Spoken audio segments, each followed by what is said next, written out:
Thank you, Chris, for that kind introduction and for your tremendous work on behalf of our Second Amendment. Thank you very much. I want to also thank Wayne LaPierre for his unflinching leadership in the fight for freedom. Wayne, thank you very much. Great. I'd also like to congratulate Karen Handel on her incredible fight in Georgia 6. The election takes place on June 20th. And by the way, on primaries, let's not have 11 Republicans running for the same position again. It's too nerve-shattering. She's totally for the NRA, and she's totally for the Second Amendment, so get out and vote. You know, she's running against someone who's going to raise your taxes to the sky, destroy your health care, and he's for open borders, lots of crime, and he's not even able to vote in the district that he's running in. Other than that, I think he's doing a fantastic job, right? So get out and vote for Karen. Also, my friend, he's become a friend because there's nobody that does it like Lee Greenwood. Wow.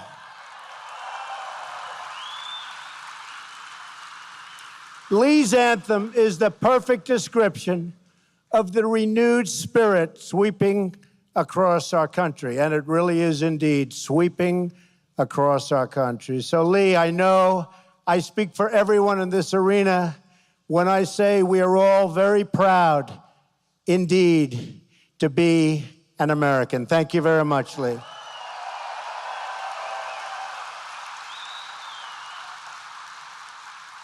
No one was more proud to be American than the beloved patriot, and you know who I'm talking about. We remember on gatherings like today, your former 5-term president, the late Charlton Heston. How good was Charlton? And I remember Charlton, he was out there fighting when maybe a lot of people didn't want to be fighting. He was out there for a long time. He was a great guy. And it's truly wonderful to be back in Atlanta and back with my friends at the NRA. You're my friends, believe me.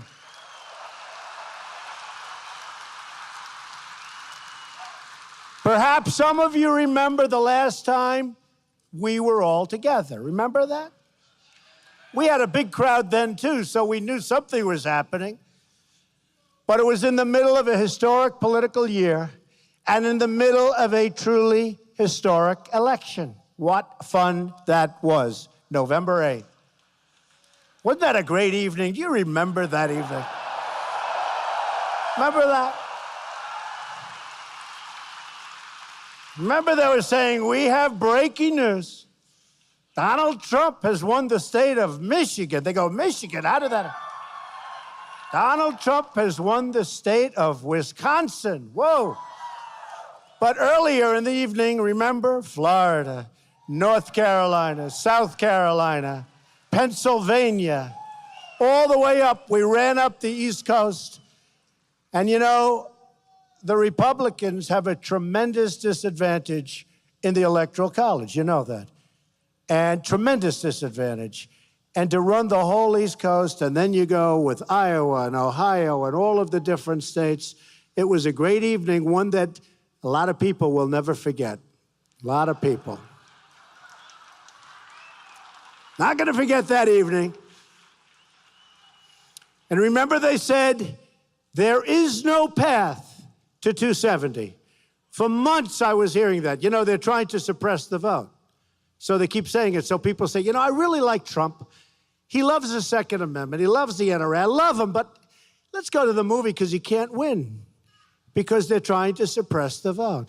But they'd say, I mean, hundreds of times I heard, there is no vote, you know, there's no route. They'd say, there is no route to 270, and we ended up with 306. So they were right. Not 270, 306.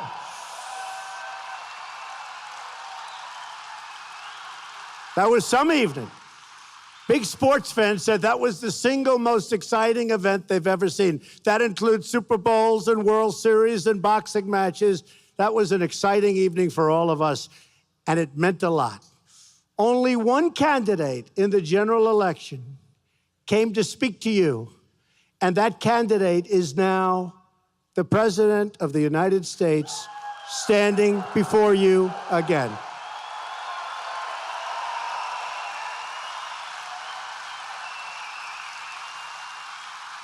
I have a feeling that in the next election, you're going to be swamped with candidates, but you're not going to be wasting your time.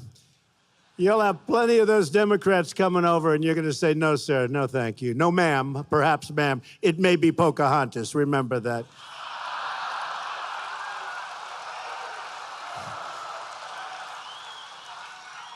And she is not big for the NRA, that I can tell you.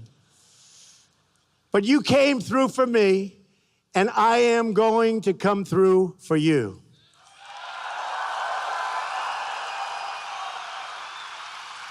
I was proud to receive the NRA's earliest endorsement in the history of the organization. And today I am also proud to be the first sitting president to address the NRA Leadership Forum since our wonderful Ronald Reagan in 1983. And I want to thank each and every one of you, not only for your help electing true friends of the Second Amendment, but for everything you do to defend our flag and our freedom. With your activism, you help safeguard the freedoms of our soldiers who have bled and died for us on the battlefields. And I know we have many veterans in the audience today, and we want to give them a big, big, beautiful round of applause.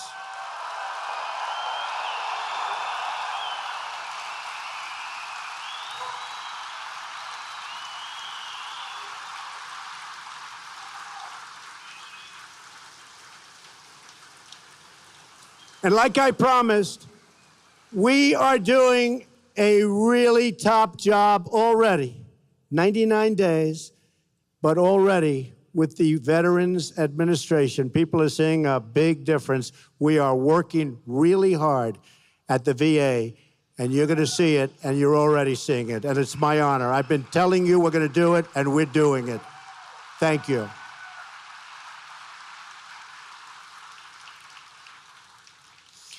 The NRA protects in our capitals and legislative houses the freedoms that our service members have won for us on those incredible battlefields.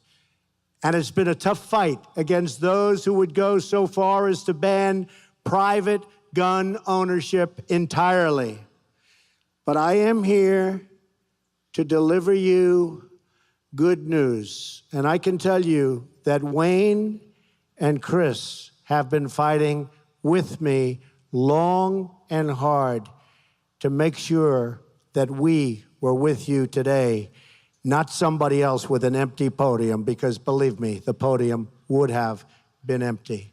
They fought long and hard, and I think you folks cannot thank them enough. They were with us all the way, right from the beginning.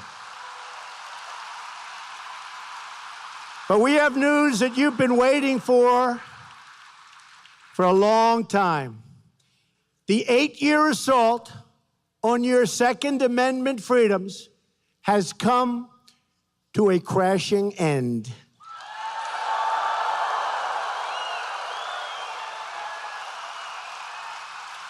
You have a true friend and champion in the White House.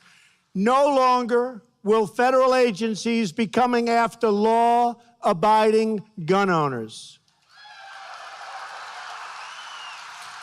No longer will the government be trying to undermine your rights and your freedoms as Americans. Instead, we will work with you by your side. We will work with the NRA to promote responsible gun ownership, to protect our wonderful hunters and their access to the very beautiful outdoors. You met my son. I can tell you, both sons, they love the outdoors. Frankly, I think they love the outdoors more than they love, by a long shot, Fifth Avenue, but that's okay. And we want to assure you of the sacred right of self-defense for all of our citizens. When I spoke to this forum last year, our nation was still mourning the loss of a giant, a great defender of the Constitution, Justice Antonin Scalia. I promised that if elected, I would nominate a justice who would be faithful and loyal to the Constitution. I even went one step further and publicly presented a list of 20 judges from which I would make my selection. And that's exactly what we did. And by the way, I want to thank really Heritage, and I want to thank also all of the people that worked with us. Where's Leo? Is Leo around here? Where is he? He's got to be here. Where is he? He has been so good. But and also from Heritage, Jim DeMint, it's been amazing. I mean, those people have been fantastic. They've been real friends. The Federalist people, where are they? Are they around here someplace? They really helped us out. I kept my promise, and now, with your help, our brand new justice, and he is really something very special, Neil Gorsuch, sits on the bench of the United States Supreme Court. For the first time in the modern political era, we have confirmed a new justice in the first 100 days.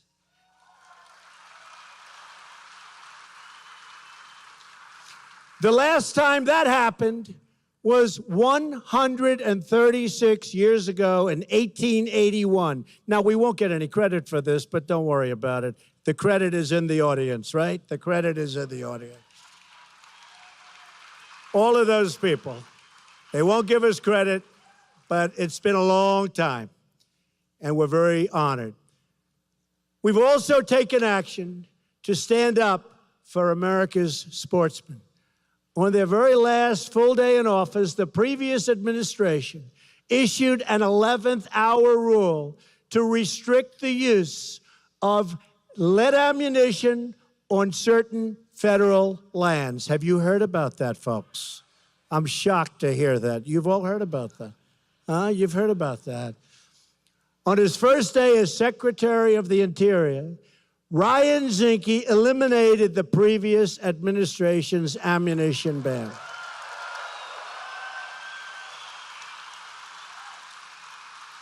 He's going to be great. Ryan's going to be great. We have also moved very quickly to restore something gun owners care about very, very much. It's called the rule of law. We have made clear that our administration will always stand with the incredible men and women of law enforcement. In fact, countless members of law enforcement are also members of the NRA because our police know that responsible gun ownership saves lives and that the right of self-defense is essential to public safety. Do we all agree with that?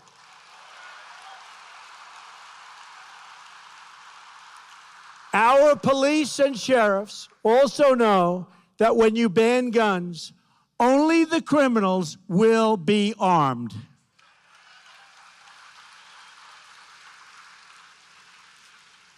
For too long, Washington has gone after law-abiding gun owners while making life easier for criminals, drug dealers, traffickers, and gang members. MS-13, you know about MS-13? It's not pleasant for them anymore, folks. It's not pleasant for them anymore. That's a bad group. Not pleasant for MS-13. Get him the hell out of here, right? Get him out.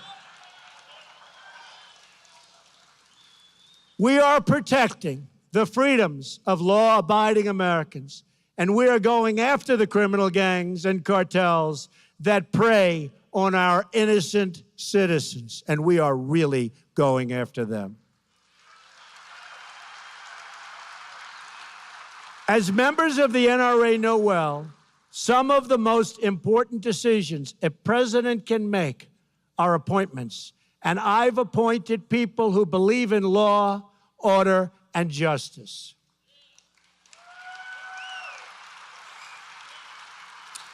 That is why I have selected as your Attorney General, number one, a really fine person, a really good man, a man who has spent his entire career fighting crime, supporting the police, and defending the Second Amendment.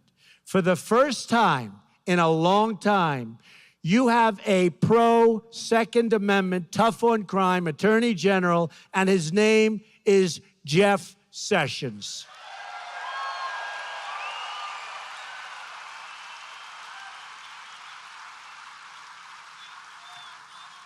And Attorney General Sessions is putting our priorities into action. He's going after the drug dealers who are peddling their poison all over our streets and destroying our youth. He's going after the gang members who threaten our children, and he's fully enforcing our immigration laws in all 50 states. And you know what? It's about time.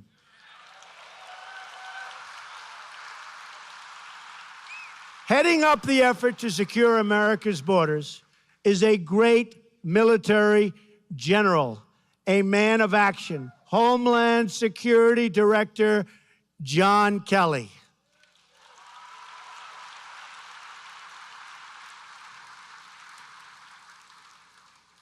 Secretary Kelly, who used to be General Kelly, is following through on my pledge to protect the borders, remove criminal aliens, and stop the drugs from pouring into our country. We've already seen, listen to this, no, it's never happened before. People can't even believe it. And by the way, we will build the wall no matter how low this number gets or how high this stuff. Don't even think about it. Don't even think about it. You know, they're trying to use this number against us because we've done so unbelievably at the borders already. They're trying to use it against us. But you need that wall to stop the human trafficking, to stop the drugs, to stop the wrong people. You need the wall. But listen to this. We've already seen a 73% decrease, never happened before, in illegal immigration on the southern border since my election. 73%.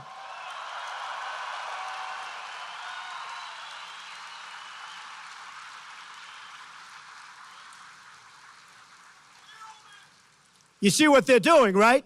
So why do you need a wall? We need a wall. We'll build the wall. Don't even think about it. Don't even think about it. Don't even think about it. That's an easy one. We're going to build the wall. We need the wall. I said to General Kelly, how important is it? He said, very important. It's that final element. We need the wall. And it's a wall in certain areas, obviously, where you have these massive physical structures you don't need, and we have certain big rivers and all. But we need a wall, and we're going to get that wall. And the world is getting the message. They know that our border is no longer open to illegal immigration, and that if they try to break in, you'll be caught and you'll be returned to your home. You're not staying any longer. And if you keep coming back illegally after deportation, you will be arrested, prosecuted, and you will be put behind bars. Otherwise, it'll never end.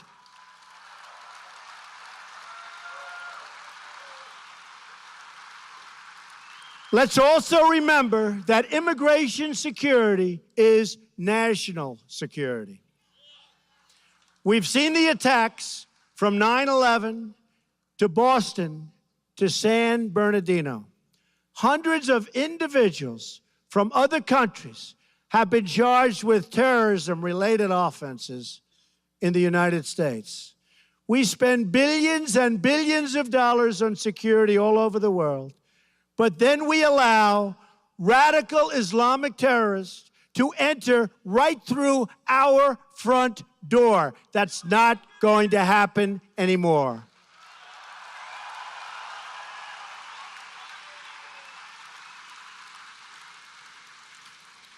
It's time to get tough. It's time we finally got smart. And yes, it's also time to put America first.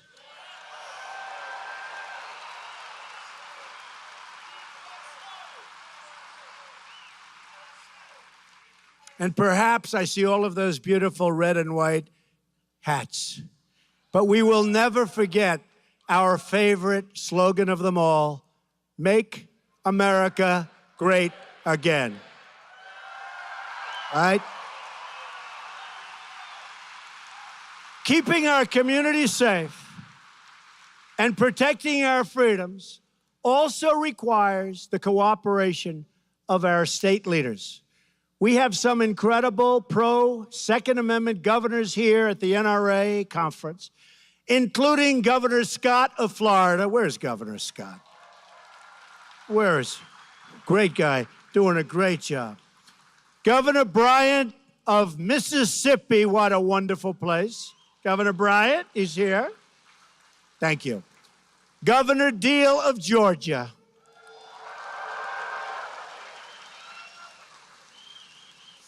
And we're also joined by two people that, well, one I loved right from the beginning. The other one I really liked, didn't like, and now like a lot again. Does that make sense? Senator David Perdue, he was from the beginning. And Senator Ted Cruz, like, dislike, like. Where are they?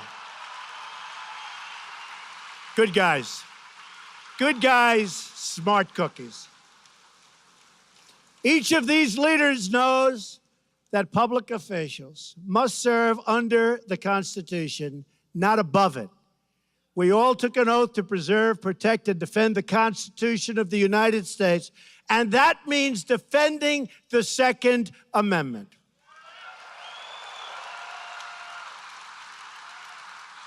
So let me make a simple promise to every one of the freedom-loving Americans in the audience today. As your president, I will never, ever infringe on the right of the people to keep and bear arms. Never, ever.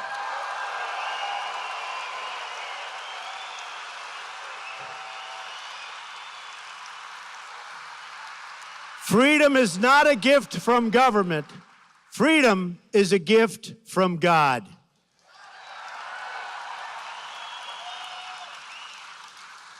It was this conviction that stirred the heart of a great American patriot. On that day, April 242 years ago, it was the day that Paul Revere spread his Lexington alarm, the famous warning that the British are coming, the British are coming, right? You've all heard that, right? The British are coming. Now we have other people trying to come, but believe me, they're not going to be successful, that I can tell. Nothing changes, right, folks? Nothing changes. They are not going to be successful. There'll be serious hurt on them, not on us. Next came the shot, heard round the world, and then a ragtag army of God-fearing farmers, frontiersmen, shopkeepers, merchants that stood up to the most powerful army at that time on earth, the most powerful army on earth. But we sometimes forget what inspired those everyday farmers and workers in that great war for independence. Many years after the war, a young man asked Captain Levi Preston, aged 91, why he fought alongside his neighbors at Concord. Was it the Stamp Act? Was it the tea tax? Was it a work of philosophy? No, the old veteran replied. Then why, he was asked. Young man, the captain said, what we meant in going for those redcoats was this. We always had governed ourselves, and we always meant to govern ourselves.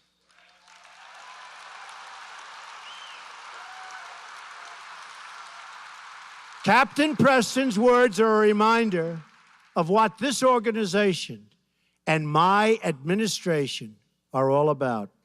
The right of a sovereign people to govern their own affairs and govern them properly.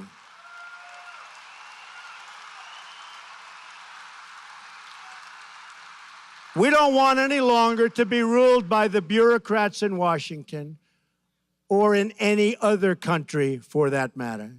In America, we are ruled by our citizens. We are ruled by each and every one of you. But we can't be complacent. These are dangerous times. These are horrible times for certain obvious reasons. But we're going to make them great times again. Every day, we are up against those who would take away our freedoms, restrict our liberties, and even those who want to abolish the Second Amendment.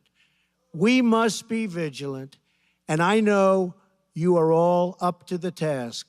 Since the first generation of Americans stood strong at Concord, each generation to follow has answered the call to defend freedom in their time.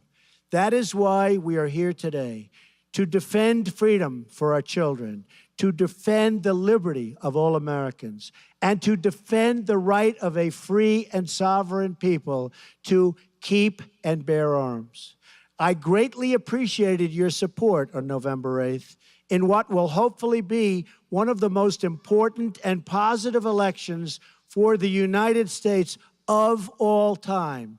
And to the NRA, I can proudly say, I will never, ever let you down. Thank you. God bless you. God bless our Constitution. And God bless America. Thank you very much.